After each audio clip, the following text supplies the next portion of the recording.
पण कीर्तनकार जो कीर्तन करतोय जगाला सांगतोय आई वडिलांची सेवा करा, तेच होत आई वडिलाला शिव्या देतो, घरी मारतोय. खर्च करू नका, खर्च लय व्हायला. आणि काही महाराज 2-2 कोटी पोरीच्या लग्नामध्ये लावते. रामकृष्ण हरी. सध्या आपण आहोत वारीच्या वाटेवर. आता वारकऱ्यांचा विसावा आहे, दुपारची वेळ झालेली आहे. वारकरी मस्त शांत इथं एक मला वाटतं सीताफळाची झाडं आहेत, वारकरी बसलेले. दुपारची वेळ आहे, जेवणाची सुद्धा तयारी चालू आहे. आपल्यासोबत दादा आहेत, दिंडी चालक आहेत, त्यांच्यासोबत गप्पा मारूया. दादा काय सांगाल, जवळपास आता वारकरी तुमच्या दिंडीत येतो हो, तर किती भिशी द्यावी लागते दिंडीत राहण्यासाठी आणि किती दिवस तुम्ही त्यांना जवळपास सांभाळता? आता जवळजवळ आमचा 1 महिना पूर्ण जातो. जवळपास 1 महिना. 1 महिना जवळपास जातो. तुमच्या दिंडीत सामील जे होतात हो, त्यांची कशी भिशीची कशी? आता जे आमच्यामध्ये सामील होतोय तेव्हा 50 रुपये रोजाप्रमाणे त्याला पडतंय. बर. खाली 50 रुपये रोज, हां. 2 टाइम त्याला जेवण करून घालायचं.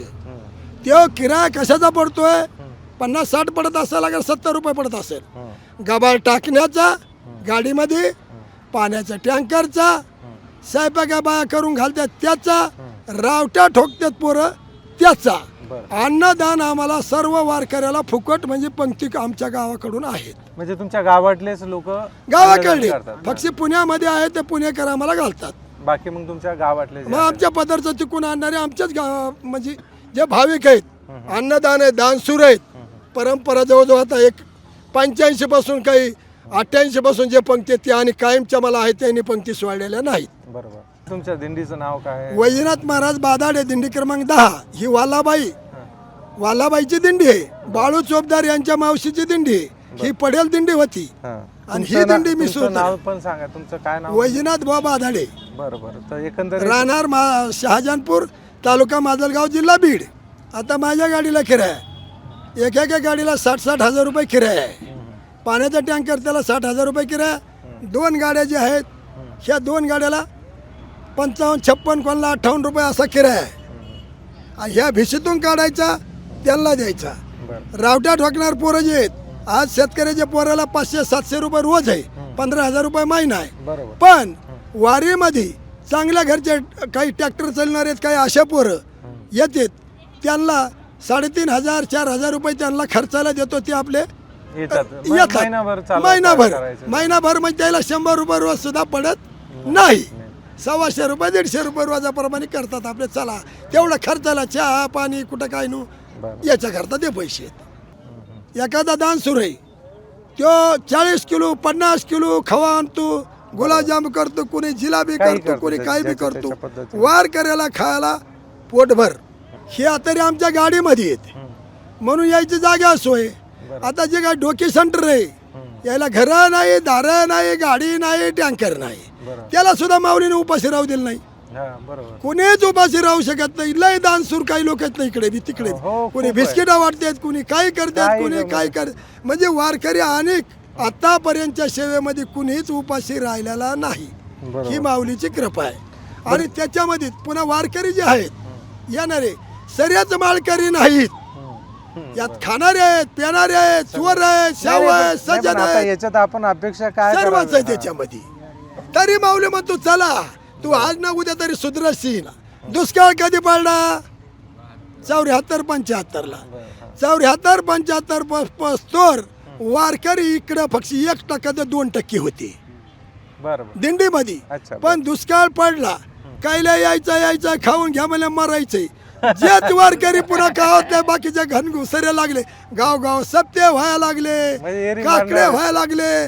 आणि तिथून वरी प्रगती होत चालली. आणि करोना आल्यापासून वरी 64 लोक वाढले. का? करोनात मेले ते गेले माझे भानगड, चला देव तरी करून घ्या आपला, म्हणून त्याच्यामध्ये लय मोठे सामील झाले. आधी आपण काहीतरी केलं पाहिजे. आता जो वारकरी इकडे येतोय घरदार सोडून, तो माऊलीच्या ह्याच्यामध्ये तली नसतोय. तिकडे पेरलंय काय, उगवलंय काय, त्याच्याहून काही घरच्याने जरी मला हो उगला नाही ते मग तू पडन पाऊस पुन्हा डबल तू लाव, पण मी वारी सोडून येत नाही. बरं, अजून एक बरेच जण, म्हणजे सगळे नाही म्हणतात, पण काही वर्ग असाही सुद्धा असतो की घरी ते त्रास देणार, आईवडिलाला असतील आणि इकडे वारीला येणार हो आहेत ना. असे पण काही लोक असतात. पण मला असं वाटतं की बाबा म्हणजे अशा लोकांनी आईवडिलाची जरी सेवा केली ते वारीला नाही आले तरी चालू शकतं. पण महत्त्वाचं काय आहे की आईवडिलाची सेवा तेवढी महत्त्वाची आहे. आईवडिलाची सेवा करा, आईवडिलाला घेऊन या इकडं तरी चालतं. तर असे जे लोक आहेत त्यांना तुम्ही काय सांगाल? ऐका, हे लोक तर द्या सोडून, हे वारीत येतात, घरी गेले आई वडिलाला त्रास करतात.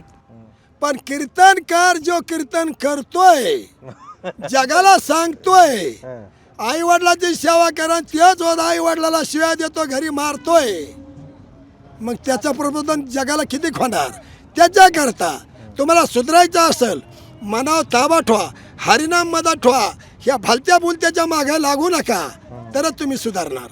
तो कीर्तन सांगतून बाजूला निघाला की तमाखूच होतो, ते किती सुधारणार आहे ते अशी? बरं, हे कीर्तनकाराला बी लोकांनी डोक्यावर ठेवलंय ना? नाही, ऐका, कीर्तनकार मला सांगा आता तुम्ही ऐकून घ्या, माझं ऐकून ज्या फडकरी आहेत तो आणि फडकरीच आहे.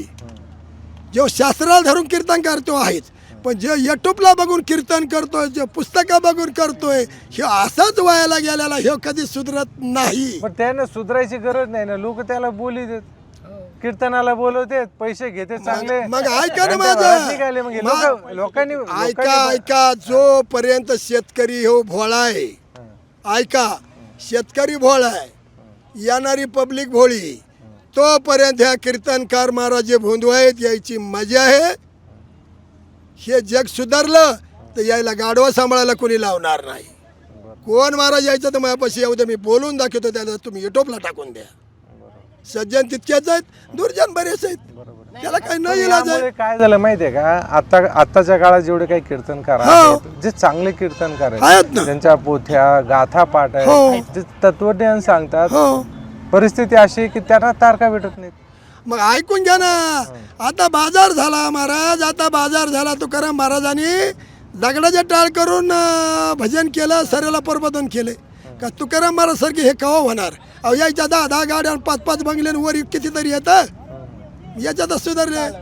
चला कीर्तन 2 तासाचे 1 लाख रुपये, 1.5 तासाचे 60,000 रुपये. अरे ते गावकऱ्यांनी कळायला पाहिजे की 60,000 तर 50 कीर्तन होते ना आपले. पण हे मोठ्याच्याच मागायला येते. पटका बाला छान सांगितली त्यांनी.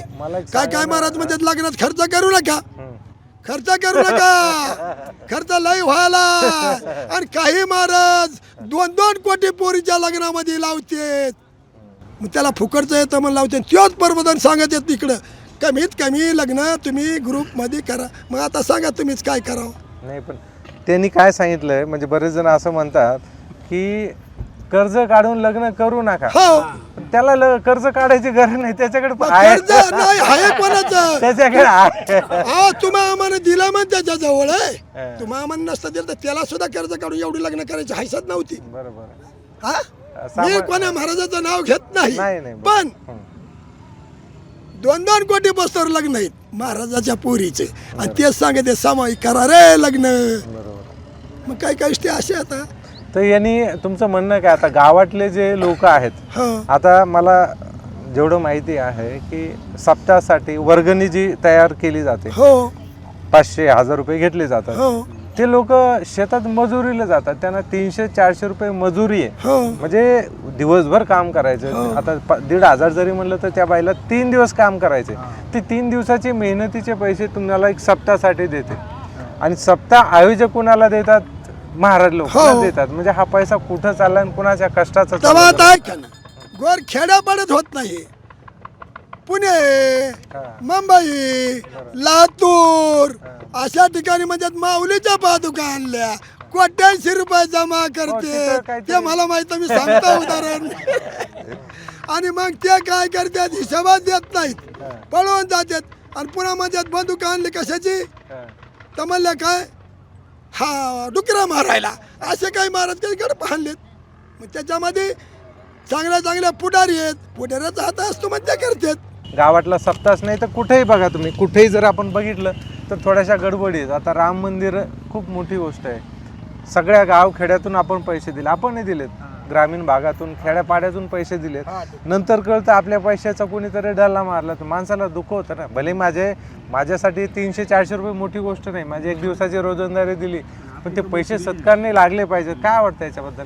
आता याच्यामध्ये अख्ख्या महाराष्ट्र नाही भारतामधले राम मंदिराकरता एक एक इटाचे पैसे मी स्वतः गोळा करून आलं का लक्षात 32,000 रुपये मी जमा करून दिलेले आहेत. कुठं तिथं पण खेड्यापाड्यातल्या लोकांनी दिले, कुणी 100 दिले, कुणी पैसे दिले, असे दिलेत राम मंदिरला दिलेत. हे पैसे इटाचे दिलेले हे तर कुठं पत्ताच नाही.